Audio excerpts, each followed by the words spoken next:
सबसे पहले हम देखेंगे ठोस अवस्था के सामान्य अभिलक्षण, यानी कि ठोसों के सामान्य लक्षण क्या क्या होते हैं। यद्यपि कि आपने ये पिछली कक्षाओं में भी पढ़ा है, फिर भी किसी नए ज्ञान से जुड़ने से पहले उनका एक बार हमको पुनरावलोकन ज़रूरी होता है। उसके बाद हम देखेंगे कि क्रिस्टलीय और अक्रिस्टलीय यानी जो ठोस के दो प्रकार हैं उनमें क्या विभेद है। फिर हम देखेंगे कि क्रिस्टलीय ठोस का वर्गीकरण कैसे किया जा सकता है, कितने प्रकार के वो होते हैं। उसके बाद हम देखेंगे कि क्रिस्टलीय जालक और एकक कोष्ठिका का प्रत्यय क्या है, क्या कॉन्सेप्ट है इसका। और अंत में, पाठ के अंत में हम देखेंगे कि अवयवी कणों की संख्या के आधार पे या स्थिति के आधार पे एकक कोष्ठिका का वर्गीकरण किस प्रकार किया जाता है। ठीक है, तो चलिए हम अपना पाठ शुरू करते हैं। बच्चों, पिछली कक्षाओं में आपने पढ़ा होगा कि प्रकृति में जितने भी पदार्थ आपके आसपास पाए जाते हैं वो तीन अवस्थाओं में, प्रमुख तीन अवस्थाओं में होते हैं, ठोस, द्रव और गैस। अब ठोस का कुछ उदाहरण आप सोचिए मन में, तो पत्थर है, हीरा है, सोना है, चांदी है, नमक है, चीनी है, बहुत सारे ऐसे पदार्थ आपके आसपास होंगे जो ठोस हैं। तो इन ठोसों में सामान्य लक्षण क्या है जो सभी में प्रायः पाया जाता है। तो इसमें सबसे पहला लक्षण आपको ध्यान होगा कि ठोसों के द्रव्यमान, निश्चित द्रव्यमान का आयतन निश्चित होता है, यानी ठोसों का आयतन और आकार निश्चित होता है। ये एक बहुत ही प्रमुख लक्षण है। इसके बाद होता है कि जो ठोस के अणु होते हैं वो बहुत ही प्रबल अंतरा आणविक बल से बंधे होते हैं, यानी कि जो इन अणुओं में आपको ध्यान होगा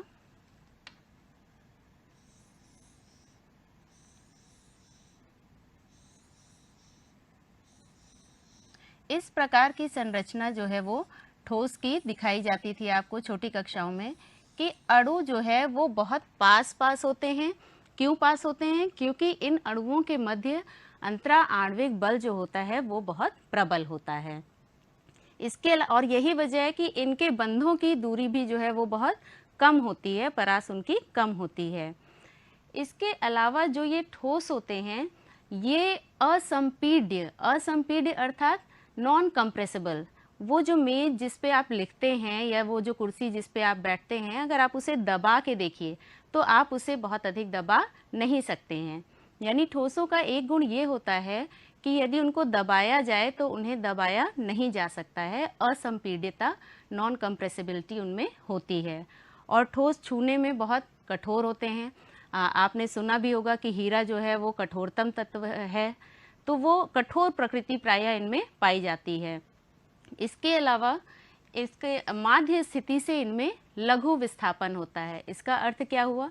ये जो अणु हैं ये अपनी मध्य स्थिति से दोनों तरफ यदि विस्थापन करना चाहें या कहिए चारों तरफ अगर विस्थापन करना चाहें तो ये बहुत दूर नहीं कर सकते, क्योंकि इनके मध्य स्थान बहुत ही कम होता है, बहुत ही क्लोजली पैक होते हैं ये। तो इनका अपनी माध्य स्थिति से विस्थापन यानी आयाम जो है वो बहुत ही कम होता है। इसके अलावा अन्य भी कुछ गुण हैं, जैसे कि तरलता है, तो ठोसों में तरलता यानी प्रवाह की क्षमता नहीं होती है। इसके अलावा ठोसों में चुंबकीय गुण अगर देखे जाएं तो पाए भी जाते हैं कुछ में और कुछ में नहीं भी पाए जाते हैं। विद्युतीय गुण की अगर हम बात करें तो विद्युतीय गुण की रेंज बहुत ही ज़्यादा है, इसमें प्रबल चालक से लेकर के कुचालक तक ठोस होते हैं। अब जब हम ये जान गए कि ठोस के सामान्य लक्षण क्या हैं, हमने पुनरावलोकन कर लिया, तो आइए अब हम देखते हैं कि ठोस कितने प्रकार के होते हैं। ठोस का प्रमुख वर्गीकरण जो है वो दो प्रकार से किया गया है, यानी ये दो भागों में बांटा गया है। पहला है आपका क्रिस्टलीय या वास्तविक ठोस और दूसरा है अक्रिस्टलीय या आभासी ठोस, जिसे हम कहते हैं अतिशीतित द्रव भी कहते हैं, सुपर कूल्ड लिक्विड। तो ये सुपर कूल्ड लिक्विड जैसे कि ग्लास है, रबड़ है, कांच है, मतलब रबड़ है, प्लास्टिक है, ये सब आपके अक्रिस्टलीय के उदाहरण हैं। और क्रिस्टलीय की बात करें तो हीरा है, नमक है, ग्रेफाइट है, सिलिका है, ये सारे आपके क्रिस्टलीय ठोस होते हैं। अब हमने अगर बात करी कि क्रिस्टलीय और अक्रिस्टलीय ठोस की, तो क्रिस्टलीय ठोस को अगर हम वास्तविक ठोस कह रहे हैं और अक्रिस्टलीय को आभासी ठोस कह रहे हैं, यानी वो वास्तविक नहीं है, तो वो कौन सी चीज़ें हैं, वो कौन से लक्षण हैं जिनके आधार पे हम इन दोनों ठोस में विभेद कर सकते हैं। अब देखने में अगर आपको कोई चीज़ ठोस लग रही है तो ये ज़रूरी नहीं है कि वो ठोस ही हो। अगर रबड़ का कोई ट्यूब है, आपको ठोस लग रहा है, पर ये आवश्यक नहीं कि वो ठोस हो। तो इसके लिए हम क्या कुछ लक्षणों पे अब देखेंगे कि वो कौन कौन से लक्षण हैं जिनके आधार पे हम इसमें विभेद कर सकते हैं। ठीक है, तो सबसे पहला लक्षण है आपका निश्चित अभिलाक्षणिक ज्यामितीय आकार। मतलब जो क्रिस्टलीय ठोस होते हैं बच्चों, वो छोटी छोटी क्रिस्टल संरचनाओं से मिलकर के बनते हैं। तो वो जो क्रिस्टल संरचनाएं होती हैं छोटी, उनका एक निश्चित ज्यामितीय पैटर्न होता है, एक निश्चित ज्यामितीय आकार होता है। जैसे कि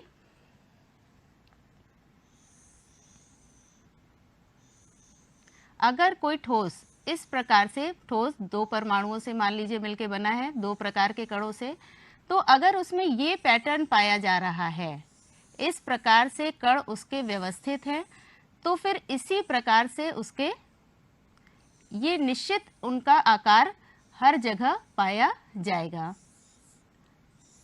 यानी कि ये ज्यामितीय पैटर्न जो है ये निश्चित है, एक विशिष्ट ठोस के लिए यही ज्यामितीय पैटर्न हर जगह पाया जाएगा। और जबकि दूसरी तरफ हम बात करें अक्रिस्टलीय ठोस की, तो अक्रिस्टलीय ठोस में अमॉर्फस, अंग्रेजी में इसे हम बोलते हैं अमॉर्फस। अमॉर्फस एक ग्रीक शब्द है जिसका शाब्दिक अर्थ ही है आकृति ना होना। तो इससे पता लगता है कि जो अमॉर्फस हमारे ठोस हैं, इनमें कोई निश्चित आकार या आकृति नहीं होती है। तो सबसे पहला लक्षण तो यही हो गया। इसके बाद दूसरा लक्षण है आपका कि दीर्घ परासी व्यवस्था और लघु परासी व्यवस्था। तो दीर्घ परासी व्यवस्था का तात्पर्य क्या है? हमने आपको बताया कि वो जो छोटे छोटे क्रिस्टल जिनसे मिलके क्रिस्टलीय ठोस बने हैं, उनका जो ऑर्डर है, रेंज है, यानी वो लंबी दूरी तक उन्हीं क्रिस्टलों की पुनरावृत्ति होती रहेगी। मतलब अगर इस प्रकार की क्रिस्टलीय संरचना है तो वो बहुत दूर तक इसी प्रकार की क्रिस्टलीय संरचना आपको प्राप्त होती रहेगी। लॉन्ग रेंज ऑर्डर इसे हम बोलते हैं, यानी लंबी दूरी तक वही क्रिस्टल पुनरावृत्ति करता रहेगा। और दूसरी तरफ अक्रिस्टलीय ठोस में तो हमने पहले ही आपको बता दिया कि आकृति ही नहीं होती है। अगर कोई निश्चित आकृति होती भी है तो उसकी रेंज जो है वो बहुत कम होती है, यानी ये लघु परास इनकी होती है। वो थोड़ी दूर तक तो नियमित होते हैं, फिर उनमें अनियमितता आ जाती है। ठीक है, इसके बाद आते हैं हम अगले पॉइंट पे अपने, जो है कि आप विषम दैशिक प्रकृति और समदैशिक प्रकृति। ये आपके लिए नया प्रत्यय है बच्चों। तो विषम दैशिक प्रकृति का शाब्दिक अर्थ क्या समझ में आ रहा है कि दिशाओं के आधार पर प्रकृति में विषमता। तो जो क्रिस्टलीय ठोस होते हैं उनके कुछ भौतिक गुण ऐसे होते हैं जो कि दिशाओं पे आधारित होते हैं। यानी कि एक दिशा से हम नापें तो उनका मान कुछ और आएगा और दूसरी दिशा से नापें तो उनका मान कुछ और आएगा। भौतिक गुण जैसे कि अपवर्तनांक है, विद्युत चालकता है, प्रतिरोध है, प्रतिरूपण बल है, ये सारे जो भौतिक गुण होते हैं ये दिशाओं पे आधारित होते हैं क्रिस्टलीय ठोस में। लेकिन अक्रिस्टलीय ठोस में ऐसा नहीं है। तो हमारे मन में एक प्रश्न ये उठता है कि ऐसा क्यों है कि ये दिशाओं पे आधारित हैं क्रिस्टलीय ठोस में। आइए ये भी देखते हैं। अब मान लीजिए ये क्रिस्टलीय संरचना आपके सामने है और किसी विशिष्ट गुण का आप मापन करने जाती हैं। इस दिशा से यदि आप उस गुण का मापन करें और इस दिशा से यदि उस गुण का मापन करें तो आपको कुछ अंतर पता चलता है बच्चों। इस दिशा में कणों की व्यवस्था इस प्रकार से आ रही है, जबकि इस दिशा में जब हम जा रहे हैं तो कणों की व्यवस्था इस प्रकार से आ रही है। दोनों व्यवस्थाओं में अंतर है, यहाँ पे ये आ रहा है, फिर ये। और जबकि इस दिशा में जब हम चल रहे हैं तो ये सारे इस प्रकार के कण आ रहे हैं। तो अलग अलग प्रकार के कणों के आने के कारण ही क्रिस्टलीय ठोसों में विभिन्न दिशाओं से नापने पे भौतिक गुणों में परिवर्तन दिखाई देता है। ठीक, इसके विपरीत जब हम अमॉर्फस की बात करते हैं या अक्रिस्टलीय ठोस की बात करते हैं तो वहाँ पे चूंकि समदैशिक है, वो समदैशिक मतलब उसमें लघु परास है, कोई ऐसे निश्चित व्यवस्था ही नहीं है। तो उसमें हम किसी भी प्रकार से नापें उस भौतिक गुण का मान लगभग एक ही जैसा मिलता है। ठीक, इसके बाद इसका एक विशिष्ट लक्षण और है आपका गलनांक। गलनांक में जो क्रिस्टलीय ठोस हमारे होते हैं उनका गलनांक निश्चित होता है, मतलब शार्प मेल्टिंग पॉइंट होता है जो क्रिस्टलीय ठोस होते हैं। और जबकि बच्चों दूसरी तरफ आपने देखा होगा कि रबड़ है जैसे या प्लास्टिक है, मान लीजिए अगर आप उसे गर्म करिए तो क्या वो किसी एक ताप पे पूरा पिघल जाता है? नहीं। अगर आप प्लास्टिक को गर्म करते हैं तो पहले वो किसी ताप पे थोड़ा थोड़ा पिघलना शुरू होता है, मुलायम होना शुरू होता है, और फिर जब बहुत अधिक उसको गर्म करते हैं तब जाके वो पूरा पिघलता है। तो यानी एक ताप से शुरू करके काफ़ी दूर तक हमें गर्म करके तब जाके हम उसको पूरा पिघला पाते हैं। तो एक पूरी रेंज टेम्परेचर की वहाँ पे हमें चाहिए होती है अक्रिस्टलीय ठोस को पिघलाने के लिए या गलाने के लिए। तो ये हो गया आपका परासीय गलनांक। और जबकि इसके विपरीत क्रिस्टलीय ठोसों में निश्चित गलनांक होता है, एक शार्प मेल्टिंग पॉइंट वहाँ पे पाया जाता है।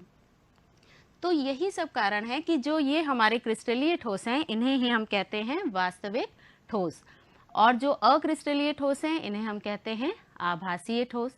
और हमने आपको उदाहरण बताया ही है, हीरा है, ग्रेफाइट है, कार्बन सल्फाइड है, शुष्क बर्फ है जैसे आपकी, और इसके अलावा नमक है, चीनी है, ये सब लकड़ी है, लोहा है, तांबा, बहुत सारे उदाहरण आपको क्रिस्टलीय ठोसों के मिलेंगे। और इसके दूसरी तरफ अक्रिस्टलीय ठोसों में भी बहुत उपयोगी पदार्थ होते हैं, भले ही ये आभासीय ठोस हैं पर ये उपयोगी बहुत हैं। आपका रबड़ है, प्लास्टिक है, कांच है, जो शीशा जितने हम यूज़ करते हैं ये सब आभासी ठोस में आते हैं। अब जब हम ये जान गए हैं कि वास्तविक ठोस आपके क्रिस्टलीय ठोस ही हैं, तो अब हम उनके प्रकार के बारे में थोड़ा सा और जानेंगे।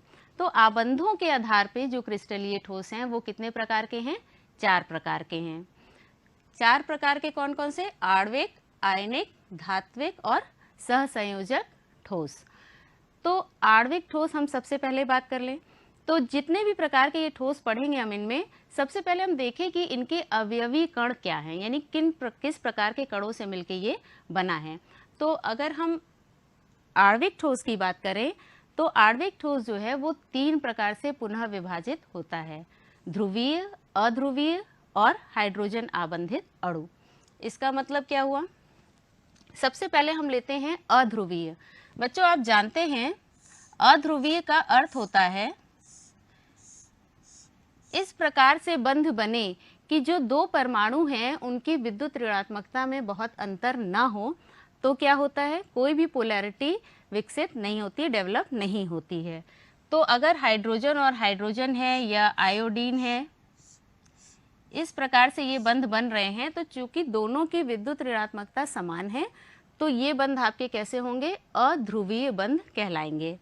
इस प्रकार के जो ठोस होते हैं, ठोस आयोडीन जैसे जो होगा, वो आपके बहुत ही, उनका गलनांक बहुत ही निम्न होता है, ये मुलायम होते हैं और विद्युत रोधी होते हैं। अब इसके बाद ध्रुवीय ठोस की अगर हम बात करें तो इसी जगह जहां हम ये बात कर रहे थे कि 2 परमाणु इस प्रकार लिए हैं जिनकी विद्युत ऋणात्मकता में अंतर नहीं है, तो वो तो अध्रुवीय हो गए। अगर हमें ध्रुवीय परमाणु की बात करनी है तो इस प्रकार के परमाणु जैसे हाइड्रोजन और क्लोरीन, ये 2 परमाणु आप जानते हैं इनकी विद्युत ऋणात्मकता में बहुत अधिक अंतर है। तो अगर बहुत अधिक अंतर है इनकी विद्युत ऋणात्मकता में, तो स्वाभाविक सी बात है कि बंध के इलेक्ट्रॉनों को क्लोरीन अपनी ओर खींचेगा। तो पार्शियल यानी आंशिक ऋणावेश इस पे और आंशिक धनावेश इस पे विकसित हो जाता है। इसको इस तरह से किस प्रकार का नेचर यहाँ पे आ गया? थोड़ा सा पोलर या ध्रुवीय नेचर हो गया। तो जो इस प्रकार के अणु अगर ठोस बनाते हैं तो उसे हम कहते हैं ध्रुवीय आणविक ठोस। जैसे कि HCl, निर्जल HCl है आपका, अमोनिया है, ये सारे आपके ध्रुवीय आणविक ठोस के उदाहरण हैं। इसके बाद है आपका हाइड्रोजन आबंधित अणु। तो बच्चों आप हाइड्रोजन बॉन्ड पढ़ चुके हैं, आप जानते हैं हाइड्रोजन यदि ऑक्सीजन, फ्लोरीन या नाइट्रोजन से बंध बनाता है तो उसके अंदर अणुओं के मध्य हाइड्रोजन बंध बनाने की प्रवृत्ति आ जाती है। तो अगर इस प्रकार के अणु ठोस होते हैं जिनमें हाइड्रोजन बॉन्ड हो तो उसे हम हाइड्रोजन आबंधित आणविक ठोस कहते हैं, जैसे कि बर्फ है। ठीक, अगला है आपका आयनिक ठोस। अब आयनिक ठोस में फिर वही बात आ गई कि अवयवी कण क्या होंगे। आयनिक ठोस है तो अवयवी कण क्या होंगे, आयन होंगे। आयन आपको पता है बच्चों कि आयनिक ठोस, आयनिक बॉन्ड किस प्रकार से बनते हैं, एक धनायन होता है और एक ऋणायन जो कि विद्युत आकर्षण बल से बंधे होते हैं। तो जो ये आयनिक ठोस होते हैं ये बहुत कठोर होते हैं और भंगुर यानी इनमें टूटने की प्रवृत्ति होती है। इनका गलनांक तो उच्च होता है और गलित अवस्था में इनमें विद्युत चालन हो सकता है, लेकिन ठोस अवस्था में विद्युत चालन नहीं होता है। अब गलित अवस्था में क्यों होता होगा, सोचिए। जब ठोस अवस्था में ये हैं तो इनके पास कोई भी इस प्रकार का वो नहीं है, इलेक्ट्रॉन या आयन नहीं है जो कि विद्युत प्रवाह को कर सके। लेकिन जब ये गलित अवस्था में होते हैं और जल में घुले होते हैं यह, तो जल इनके बीच जो ये अंतरा आणविक बल होता है, देखिए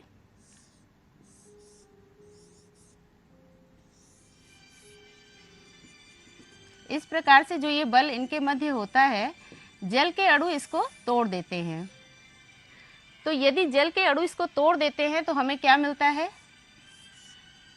Na+ और Cl-, यानी सोडियम आयन और क्लोराइड आयन। तो इनके द्वारा विद्युत प्रवाह हमारा होता है। तो जो आयनिक ठोस होते हैं वो ठोस अवस्था में तो नहीं किंतु गलित अवस्था में आपके विद्युत चालक होते हैं। इसके बाद आते हैं आपके धात्विक ठोस। धात्विक बंध जो आपने पढ़ा है बच्चों कि बहुत ही लूजली बाउंड जो इलेक्ट्रॉन होते हैं और धनायन होते हैं। तो ये जो लूजली बाउंड इलेक्ट्रॉन होते हैं, अगर इनको जरा भी ऊष्मीय ऊर्जा मिलती है या विद्युत क्षेत्र में लगाया जाता है तो ये प्रवाहित होने लगते हैं। तो एक तरह से देखा जाए तो इलेक्ट्रॉनों के समुद्र में धातु धनायन जो है वो निमज्जित होता है। तो इसके अवयवी कण क्या हो गए, धनायन और इलेक्ट्रॉनों का एक पूरा पूल, ये इसके अवयवी कण हो गए। अब जो ये धात्विक ठोस होते हैं ये बहुत ही कठोर होते हैं और जैसा मैंने बताया आपको लूजली बाउंड इलेक्ट्रॉन इसमें होते हैं, मुक्त इलेक्ट्रॉन इनमें पाए जाते हैं। तो इस वजह से इनमें विद्युत चालन बहुत अच्छा होता है, ये विद्युत के सुचालक होते हैं। इनका गलनांक भी बहुत ही अधिक उच्च होता है। जैसे आपका आयरन है, कॉपर है, सिल्वर है, ये सारे जो मेटल्स हैं ये आपके इस प्रकार के ठोस में आते हैं। इसके बाद आता है सहसंयोजक या नेटवर्क ठोस। ये बच्चों हम क्रिस्टलीय ठोस के जो 4 प्रकार हैं उसी के बारे में अभी चर्चा कर रहे हैं। तो इसमें अंतिम है आपका सहसंयोजक या नेटवर्क ठोस। सहसंयोजक ठोस जो होते हैं वो आपके उसमें अवयवी कण क्या है, परमाणु हैं। परमाणुओं से मिलकर के ये बना है।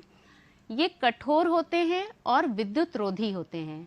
विद्युत रोधी दोनों प्रकार से, ना तो गलित अवस्था में, चाहे वो गलित अवस्था में हो चाहे वो ठोस अवस्था में हो, विद्युत रोधी ही ये होते हैं।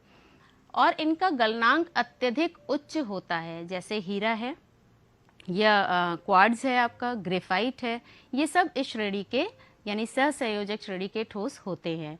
ग्रेफाइट बच्चों इसमें एक अपवाद है क्योंकि उसकी संरचना आपने कक्षा 11 में पढ़ी थी, जो परतों में पाई जाती है। तो वो परतें एक दूसरे के ऊपर फिसलने के कारण इनमें थोड़ी मुलायमियत भी होती है और चौथे इलेक्ट्रॉन के दूसरे बंध में होने के कारण इनमें थोड़ी विद्युत चालकता भी पाई जाती है। तो ये हो गए आपके 4 प्रकार के क्रिस्टलीय ठोस। तो अब जब हमने ये जान लिया क्रिस्टलीय ठोस कितने प्रकार के होते हैं, हमने आपको ये भी बताया जो क्रिस्टलीय ठोस होते हैं छोटी छोटी क्रिस्टल संरचनाओं से मिलके बनते हैं। तो आइए अब हम देखते हैं कि ये क्रिस्टल जालक और एकक कोष्ठिका क्या होते हैं।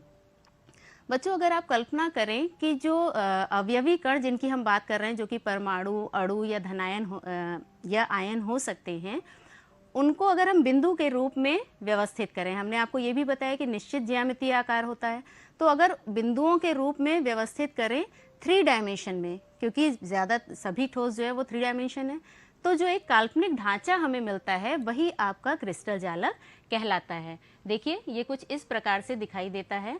ये सिंपल क्यूबिक स्ट्रक्चर यहाँ पे बनाया गया है कि ये जो बिंदु प्रदर्शित हो रहे हैं ये अवयवी कणों को दिखा रहे हैं और इनको हमने 3 विमाओं में जोड़ा तो ये काल्पनिक ढांचा जो तैयार हुआ ये आपका कहलाता है क्रिस्टल जालक। और इसी क्रिस्टल जालक की जो सबसे छोटी इकाई होती है वो आपकी होती है यूनिट सेल। यहाँ देखिए एक यूनिट सेल हमने इसमें से लेकर के अलग किया है। तो यूनिट सेल क्या हुई? क्रिस्टल जालक का वो छोटा भाग, सबसे छोटा भाग, जिसको कि रिपीट करके यानी कि जिसकी पुनरावृत्ति करके हम पूरे क्रिस्टल जालक को तैयार कर सकते हैं।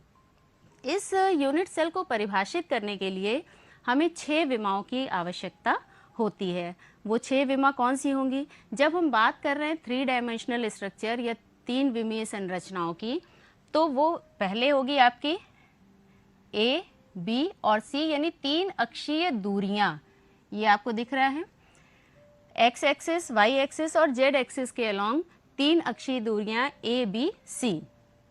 और इन्हीं अक्षीय दूरियों के बीच में बनने वाले ये कोण आपके ए सी के बीच में बीटा, बी सी के बीच में अल्फा और ए बी के बीच में गामा।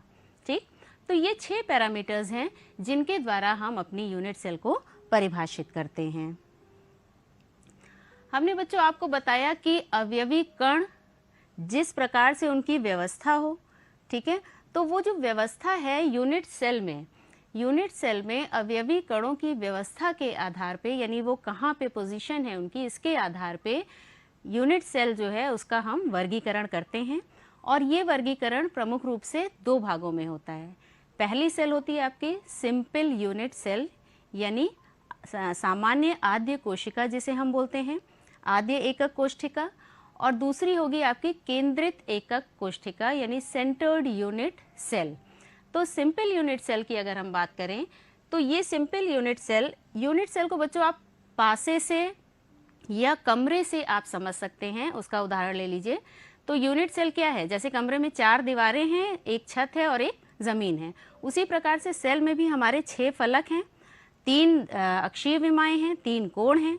अब अगर उस कमरे के 8 कोनों मतलब 4 नीचे के और 4 ऊपर के कोनों में कण हों, अवयवी कण हों, तो इस प्रकार की जो कोशिका होगी वो आपकी होगी सिंपल यूनिट सेल। ये देखिए यहाँ पे दिखाया गया है। अगर हम इसको एक पार्श्व भाग इसका देखें, केवल एक यूनिट सेल देखें, तो ये इस प्रकार की दिखाई देगी। अब आते केंद्रित एकक कोशिका जो हमारी है, उसमें क्या है कि कोनों पे तो कण है ही हैं, 8 कोनों पे, इसके अलावा भी कहीं वो पाए जा रहे हैं। तो इसके आधार पे ये फिर से 3 प्रकार की हो जाती हैं। सबसे पहले है अंतः केंद्रित एकक कोशिका। अब अंतः केंद्रित एकक कोशिका जो है आपकी, इसमें 8 कोनों पे, ये देखिए ये 8 कोनों पे तो परमाणु पाए ही जा रहे हैं। इन पूरी बॉडी यानी उस पूरी कोशिका के एकदम बीच में भी एक परमाणु या कण पाया जा रहा है। तो यहाँ पे ये हो गई आपकी बॉडी सेंटर्ड सेल। देखिए ये 4 ऊपर के और 4 नीचे के दिखाए और ये एक बीच का, इसका पार्श्व भाग इस तरह से आएगा। इसके बाद आती है आपकी फलक केंद्रित। तो हमने आपको बताया भाई 6 फलक होते हैं, तो 6 फलक में हर फलक पे अगर एक हो और 8 कोनों में भी परमाणु हो, तो ये आपकी हो जाएगी फलक केंद्रित कोशिका। इसके बाद आती है आपकी अंत्य केंद्रित कोशिका। अंत्य केंद्रित कोशिका मतलब 8 कोनों पे कण हैं और आमने सामने के 2 फलक पे भी एक कण पाया जा रहा है। चलिए बच्चों, अब हम जो आज हमने सीखा उस पर थोड़ा सा अभ्यास प्रश्न देख लेते हैं। ठोस से अत्यधिक कठोर तथा ठोस गलित दोनों अवस्थाओं में विद्युत रोधी है, इसका गलनांक भी उच्च है, तो ये किस प्रकार का ठोस होगा? अभी हमने पिछली स्लाइड में आपको दिखाया था, ये सहसंयोजक प्रकार का ठोस होगा। उन पैरामीटर्स के नाम लिखिए जिनसे यूनिट सेल परिभाषित होती है। तो हमने आपको बताया अल्फा, बीटा, गामा और ए, बी, सी वो 6 पैरामीटर्स हैं जिनसे कि यूनिट सेल परिभाषित होती है। गृह कार्य बच्चों अब आपके लिए थोड़ा सा है। आज हमने जितनी पढ़ाई की है ये थोड़ा सा काम आपके लिए घर के लिए है। इसमें जो है वो पहला प्रश्न है आपका, उपस्थित अंतराण्विक बलों की प्रकृति के आधार पर निम्नलिखित ठोसों को विभिन्न संवर्गों में वर्गीकृत कीजिए। तो यहाँ पे कुछ ठोस दिए गए हैं, इनको आप करिएगा। और काय केंद्रित और फलक केंद्रित कोशिका में अंतर लिखना है, जो अभी हमने आपको बताया। ठीक है, अब ये तो आज का आपका पाठ हुआ बच्चों। इसके बाद इसके अगले भाग में, पहले भाग में आपने इतनी चीज़ें पढ़ी, ये गृह कार्य आप करेंगे। अगले भाग में हम आपको बताएंगे कि अवयवी कणों की संख्या की गणना कैसे होती है और इन कणों का संकुलन कैसे होता है। ठीक है।